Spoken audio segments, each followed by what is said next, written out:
In 1975, George Helmuth found himself in the presence of the president of King Saud University in Riyadh, Saudi Arabia. He knew he only had 15 minutes with this gentleman, and this 15 minutes was going to shape the president of the university's opinion about the firm, because this president, his name was Dr. Al-Fada, this president was just beginning the search for an architect team. So HOK and George Helmuth knew that we were one of maybe 20 firms that were having similar meetings with this gentleman. And based upon these meetings, we would either be invited or disinvited to further participation. When the 10 minutes was just about up, George Helmuth had responded to all the questions that were formally posed to him by Dr. Al-Fada. And so at the end, he saw an opportunity and he said, you know, Dr. Al-Fada,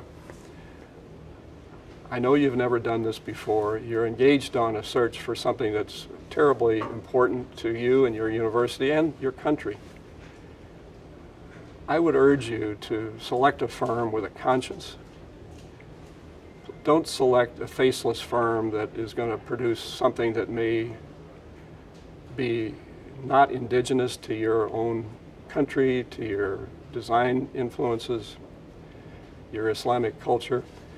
So George made a plea to this gentleman to select somebody with a conscience, and apparently in doing so, he struck a chord with Dr. Al-Fada that actually HOK was such a firm. And so we ultimately won the competition and won the project. But that statement that George made was no surprise, because the firm has always been that way. There's a heart within the firm. There's a spirit, whether it's creating a humane environment for people to work in, or creating an airport that works for the aviation industry as well as for the passengers. And so having a social conscience, and these days it's manifested itself in a tremendous way for HOK through the sustainability movement. We've been one of the real leaders in this field, but the culture is there and has been all along to do something that is responsible and something a little extra. Bring the client something extra that he or she may not have been thinking about when we were hired in the first place.